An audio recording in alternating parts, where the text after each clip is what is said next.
தம்பி யாருக்கு மேட தெரியும்ல, அது அவர் குரல் மட்டும்தான் கேட்கணும். ஓகே,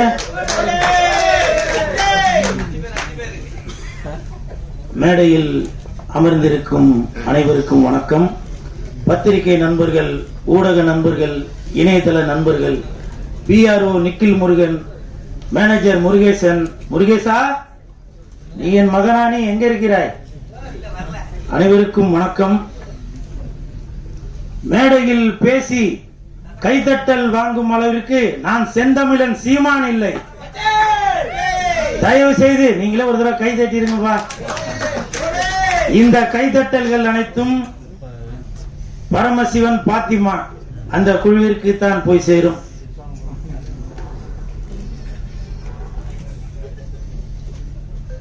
செந்தமிழன் சீமான் சார், வணக்கம்.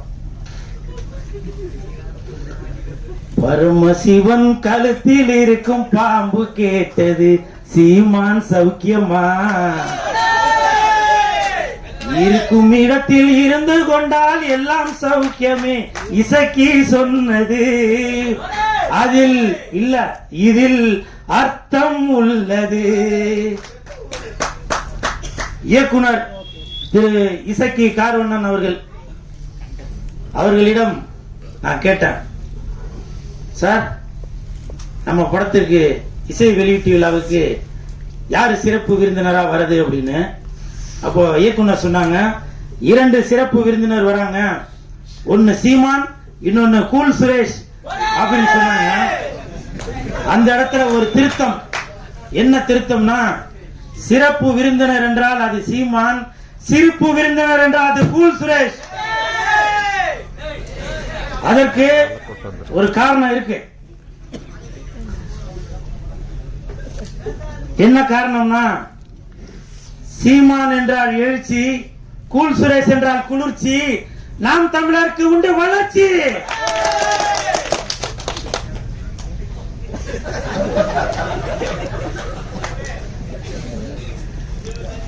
அது மட்டும் இல்ல, நான் எதுக்கு சீமான் அண்ணனை வந்து இந்த இடத்துல ஏதோ ஜாகரா போட்டு ஏதோ பெருமையா பேசுறாரு போல அப்படின்னு சில பேர் நினைக்கலாம்.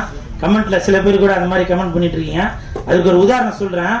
இந்த பரமசிவன் பாத்திமா அந்த படத்திற்கு உண்மையிலேயே தகுதியான ஒரு மனிதர் என்றால் அது செந்தமிழன் சீமானந்தன் மட்டும்தான். தமிழகத்தில் மட்டுமல்ல, இந்தியாவில் மட்டுமல்ல, உலகத்தில் உள்ள யாரை எடுத்துட்டாலுமே சரி, இந்த பரமசிவன் பாத்திமா படத்திற்கு இசை வெளியீட்டு விழாவிற்கு வரக்கூடிய தகுதியான ஒரே மனிதர் அது செந்தமிழன் அண்ணன் சீமான் அவர்கள் தான். காரணம், பாத்திமா பரமசிவன், பரமசிவன் பாத்திமா, பரமசிவன் ஆண், பாத்திமா பெண். தமிழகத்தில் 234 தொகுதிகளிலுமே புரிஞ்சிருக்கும் நினைக்க, 234 தொகுதியிலுமே சரி சமமாக ஆண் 117, பெண் 117 கொடுத்தாங்களா? இப்ப சொல்லுங்க, பரமசிவன் பாத்திமா அந்த படத்திற்கு இசை வெளியீட்டு விழாவிற்கு ஒரே தகுதியான மனிதர் என்றால் அது செந்தமிழன் அண்ணன் சீமான் அவர்கள் தான். அதே மாதிரி இந்த படத்துல இசக்கி கார்வண்ணன் அவர்கள், இயக்குனர் அவர்கள் நிறைய டைலாக், அது நம்ம பார்க்கும்போது நம்ம அறியாமலே கண்டிப்பா நீங்க படம் பார்க்கும்போது தெரியும் பாருங்க, அந்த கூஸ் பம்ப்ஸ் சொல்லுவாங்களே, அது நடக்கும். காரணம், நானே அதுல சில வசனங்களை பேசியிருக்கேன், சாருக்கு சொல்லி கொடுத்ததுதான். மத பிரச்சனைன்னு சொல்லாதீங்க, 2 மனிதர்களுக்குள்ள பிரச்சனைன்னு சொல்லுங்க அப்படின்னு ஒரு வசனம் வரும். ஜாதி பிரச்சனைன்னு சொல்லாதீங்க, இது ஜனங்களுக்குள்ள பிரச்சனைன்னு சொல்லுங்க அப்படின்னு சொல்லி அந்த படத்துல வசனங்கள் வரும். அப்படி இன்று மக்களுடைய மனநிலையை புரிந்து கொண்டு அந்த படத்தை இயக்கி வசனமும் எழுதி தயாரித்து இருக்கிறாரு இயக்குனர் இசக்கி கார்வண்ணன் அவர்கள். அவருக்கு என் மனமார்ந்த நன்றி. அதே மாதிரி ஒரு வார்த்தையை சொன்னாங்க, தலைவா இந்த படத்துல நீங்க வந்து செகண்ட் ஹீரோ அப்படின்னு. அது உண்மையா பொய்யான்னு தெரியல. அப்படி சொன்னாதான் இவன் வந்து ப்ரமோஷன் எதுவும் பண்ணுவான் அப்படின்றதுக்காக சொன்னாங்களான்னு தெரியல. இருந்தாலும் சார், இந்த படத்துல நான் நடிச்சிருக்கேன். கண்டிப்பாக என் உடல் பொருள் ஆவி அனைத்தும் இந்த பரமசிவன் பாத்திமாக்கு கண்டிப்பாக அர்ப்பணிச்சதுதான். அதே மாதிரி படத்தின் ஒளிப்பதிவாளர் சுகுமார் சார் இந்த படத்துல ஒளிப்பதிவை மட்டும் கவனிக்காம நல்ல அற்புதமான நடிப்பையும் கொடுத்திருக்காரு. எனக்கு தெரிஞ்சு அடுத்த பிரகாஷ்ராஜ் அவர்களாக வருவதற்கு நிறைய வாய்ப்பு இருக்கு. எங்க அவரு வாங்க. எதுக்காக இது சொல்றேன்னா, ஷூட்டிங் ஸ்பாட்ல சொன்னாரு, அலிவா அடுத்து நான் ஒர்க் பண்ற படத்துல எல்லாத்துலயும் நீங்க இருப்பீங்க, எல்லாத்துலயும் இருப்பீங்கன்னாரு. 3 படம் ஒர்க் பண்ணிட்டாரு, இது வரைக்கும் கூப்பிடக்கான இல்ல. இந்த மாதிரி இடத்துல சொன்னாதான், போன் பண்ணி சொன்னா அது சரியா இருக்காது இல்லையா.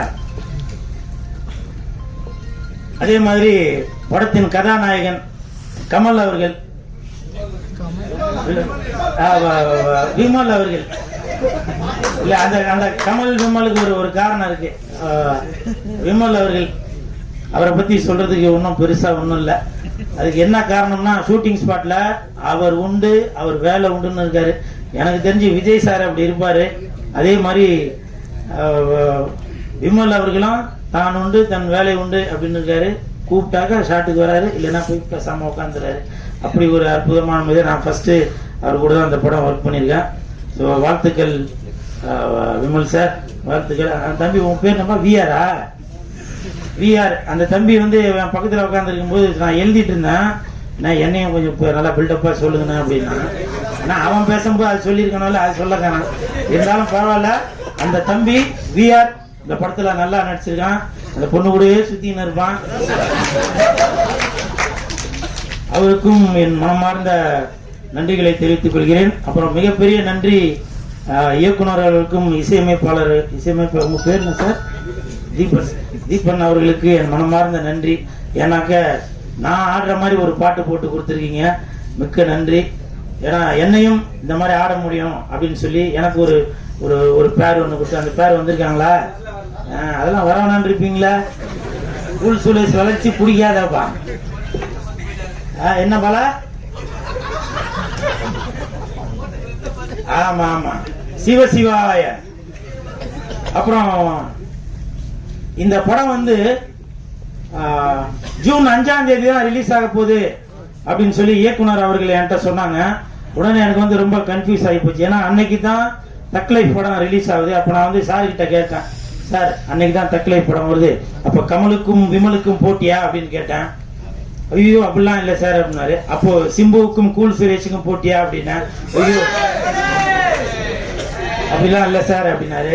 நான் வந்து இயக்குனர் அவர்களிடம் ஒரு தாழ்மையான ஒரு வேண்டுகோள் ஒன்று வைத்தேன். என்னன்னாக்க, அன்னைக்கு என் தலைவன் எஸ்டிஆர் அவர்கள் நடித்த படம் வருது, அதனால நீங்க ஒரு நாள் தள்ளி ஜூன் 6ஆம் தேதி வைங்க அப்படின்னு சொன்ன அந்த வேண்டுகோளை ஏத்துட்டாரு. ஏன்னா இதுதான் என் தலைவன் எஸ்டிஆருக்கு நான் செய்யும் கைமாறு.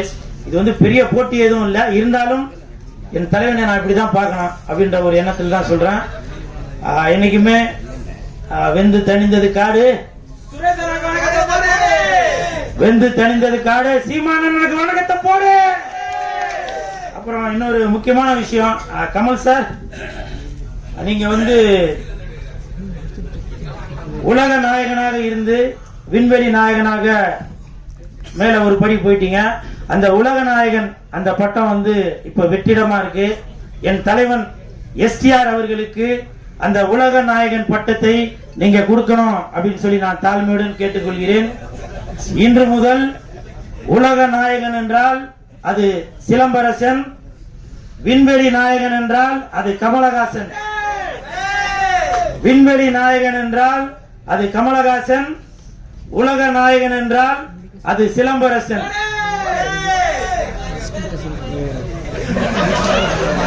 என்னவோ சொன்னீங்கப்பா, கேட்கலவா? பரமசிவன் பாத்திமா வருகின்ற ஜூன் 6 கொஞ்சம் பாத்துமா. நன்றி நன்றி நன்றி நன்றி.